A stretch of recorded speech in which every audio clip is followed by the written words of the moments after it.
26,000 চাকরি গেল, তার জন্য দায়ী কে?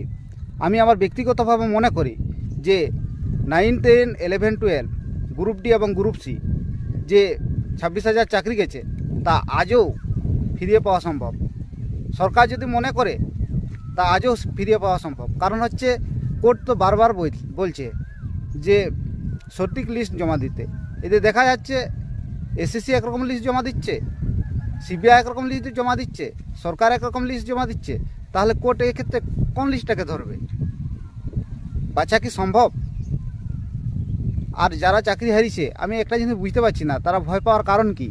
কোর্ট তো বলেই দিয়েছে যাদের যাদের ওই লিস্টে নাম আছে তারাকে নতুন নোটিফিকেশান যে 3 মাসের মধ্যে বেরোবে, সে নতুন নোটিফিকেশানে তারাকে সুযোগ দেওয়া হবে না এবং 12% সুদে তারাকে টাকা ফেরত দিতে হবে। অর্থাৎ যদি নতুন নোটিফিকেশান বার হয়, যারা যারা অ্যাপ্লাই করেছিল শুধুমাত্র তারাই বসতে পারবে। এক্ষেত্রে অনেকের প্রশ্ন থাকবে যে যদি কোর্ট যদি ওই লিস্টটাকে ভুয়ো মনে করে তাহলে ওরাকেই শুধু বাদ দিতে পারতো, কিন্তু না, এক্ষেত্রে কিন্তু আরও অনেক যে ওই 5,000-এর প্লাস যে লিস্টটা জমা দিয়েছে ওটা ছাড়া আবার অনেকেই আরও ভুয়ো আছে লিস্টের মধ্যে। তাহলে সরকারকে দায়িত্ব নিয়ে কী করতে হবে? সঠিক লিস্ট জমা দিতে। অর্থাৎ ভুয়োদের যে সঠিক লিস্ট তা জমা দিতে হবে এবং যারা ফ্রেশ ক্যান্ডিডেট তাদেরও একটা লিস্ট পাবলিশ করতে হবে। অর্থাৎ তাদের ওয়েবসাইটে ভুয়োদের একটা লিস্ট পাবলিশ করতে হবে, আর যারা সঠিকভাবে চাকরি পেয়েছে তাদের একটা লিস্ট প্রকাশ করতে হবে। এটা সরকারই পারবে, কারণ তাদের কাছে পুরো ডেটা আছে, তারাই পারবে। তারা যতই বলুক যে তাদের কাছে কোনো ডেটা নেই, কিন্তু তাদের কাছে পুরো ডেটা আছে। আমরা সবাই কম বেশি জানি, আর সবাই এখন সোশ্যাল মিডিয়ায় দেখতে পাচ্ছি কি হচ্ছে।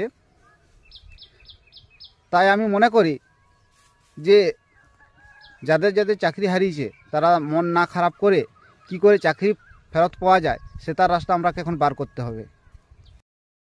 যারা যারা চাকরি হারিয়েছেন আমার দাদা দিদিরা, তাদের কাছে আমি হাত জোর করে অনুরোধ করছি, আপনারা এমন কিছু কাজ করবেন না যাতে পরিবারে একটা খুব বড় একটা ক্ষতি হয়ে যায়। আমি ব্যক্তিগতভাবে আজও মনে করি যে চাকরি পাওয়া সম্ভব, চাকরিটা আপনারা ফিরিয়ে পেতে পারেন। সেই জন্য কিন্তু আপনারা কি করে চাকরিটা ফিরিয়ে পাবেন সেক্ষেত্রে জোর দিতে হবে।